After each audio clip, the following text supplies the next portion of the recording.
You might need this for the trap. Great find, Dad. Hey, we make a pretty good team, don't we? Uh-huh. It's like we know each other's thoughts. Yeah. Hey, guess what I'm thinking now?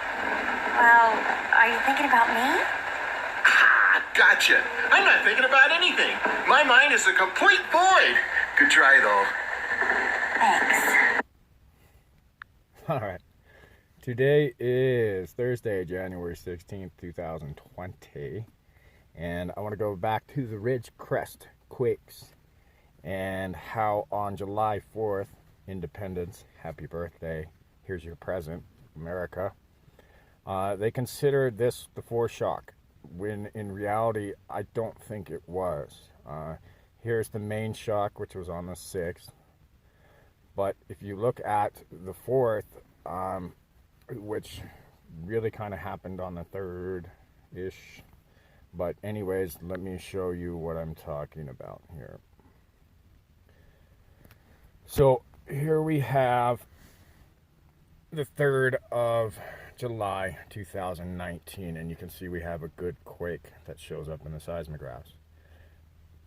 That was the BC quake up there, okay?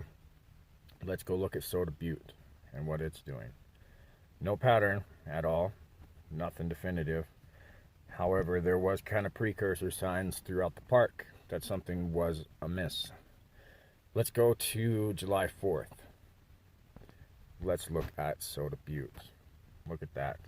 Okay, there's the pre-shock, the foreshock that they call. Okay, there's our pattern. Big, huge red slips. All right. Let's go to the next day, which is the 5th. Okay, and towards the bottom, here's where some of the big quakes happen. Now you can see the pattern went away, but it sort of hung around as it was kind of in the shadows, and it took it a few months to show up. So let's go to September.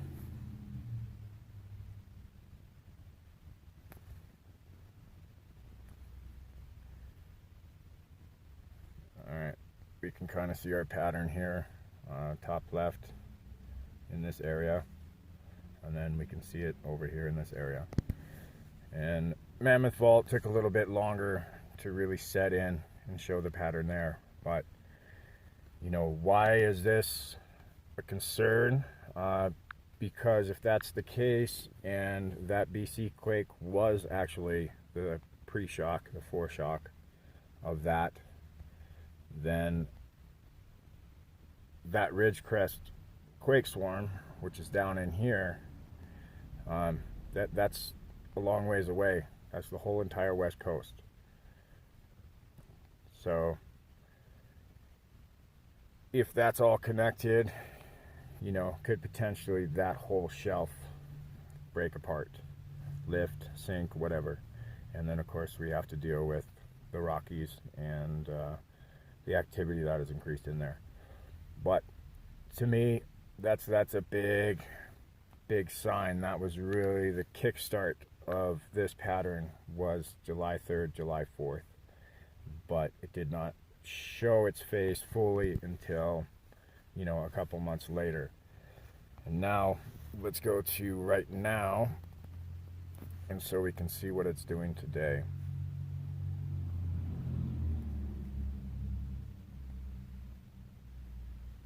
Here it is today.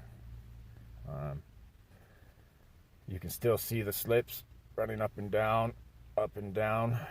Now this quake here, that seismograph event, that is a concern because it does fall on this pattern. So as to what that would lead to, I don't know. I don't really want to speculate at this moment, but having those slips happen like that is a concern in the future for me. Even little ones like this one here. So that's our pattern for today. And yeah, that's kind of the general look of the seismic activity going on in Yellowstone. And one last peek-a-boo at what's going on over in Seattle. And this is why the Seattle region, Vancouver region is a concern to keep an eye on with quakes and storms and activity. We'll see if it wants to load up for me at all. This one is kind of slow to do it. Let's see here. There it is. Okay, so we can see the wave pattern is kind of coming closer together, so I would expect, you know, some good sized quakes continue. We've had quite a few 5s in the last week or so. I don't expect that to slow down, if anything, to increase. You know, instead of having 2s and 3s on the regulars, we'll move into having 4s and 5s on the regular, and then we might move into having 5s and 6 on the regular, just depending on how all this pattern stuff plays out and what Mother Nature decides to dish out as far as, you know, crustal displacement, shifting, pressure release, all that stuff. But yeah, that's the Ridgecrest swarm that kicked off this pattern. 2010 in December, that was a Bonin Islands earthquake that kicked that off, and unfortunately with this particular data site, we cannot go back far enough in 2003, 2002 to find out when it started. The first pattern on this data site went roughly over a year before there was a big quake. The Bonin pattern, that one went roughly about 3 months before the big quake. Today is the 16th of January,